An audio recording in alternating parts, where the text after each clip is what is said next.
مرحوم کہتے ہیں اڑتا ہے راہ وار عمر مثل اسپے تیز،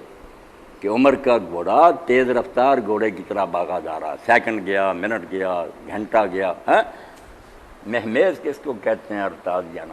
مہمیز ہے نا، ایڑی لگاتے ہیں پھر نیچے سے گھوڑے کو، کہتے ہیں یہاں نہ ایڑی لگانے کی ضرورت ہے نہ کوڑا مارنے کی ضرورت، یہ تو ان کے بغیر ہی بھاگا جا رہا،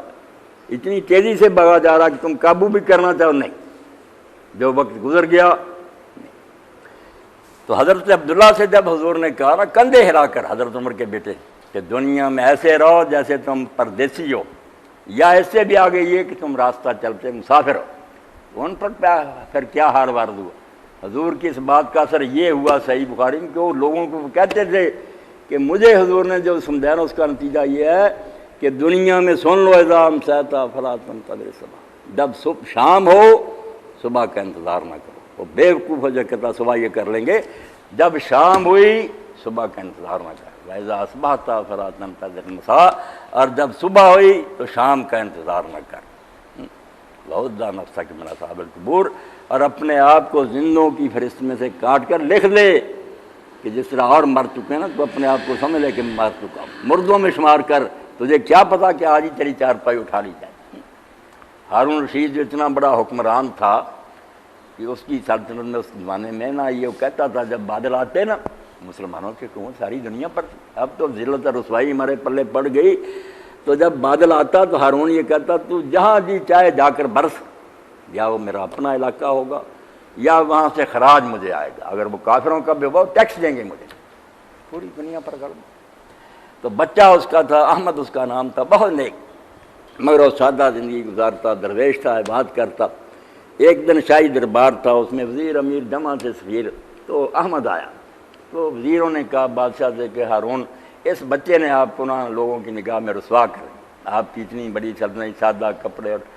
تو ہارون نے بھی کہا بیٹا احمد تو کیوں اس حال میں رہتا، تو نے مجھے رسوا کیا.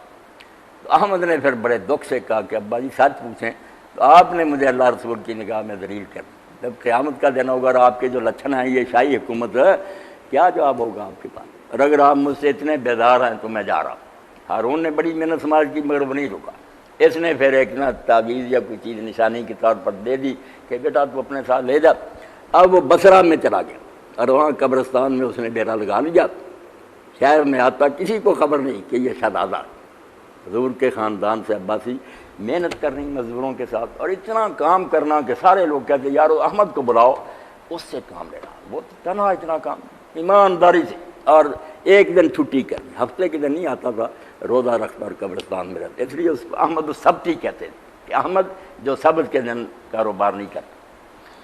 کچھ دن لوگوں نے دیکھا کہ وہ نہیں آیا، پتہ کیا کیا پتہ چلا کہ بیمار ہے. گئے تو آخری سانس سے اس نے، جب یہ گئے وہاں تو اس نے پھر وہ نشانی اپنی دی اور کہا یہ بغداد جانا اور ہارون کو دے دینا میرے ابا کو، اور یہ اشعار سنا دینا. شعر اس نے دو لکھوا دیے کہ وہاں اس بادشاہ کے سامنے پڑھ دینا، یا صاحبی لا تغترر بتنام، میرے بھائی عیش و عشرت سے دھوکہ نہ کھا کہ مزے لوٹ رہا ہے، یا صاحبی لا تغترر بتنام فالعیش یفنا والنعیم یزول، یہ زندگی ختم ہو جائے گی اور یہ مزے جو ہے نا مٹ جائیں گے.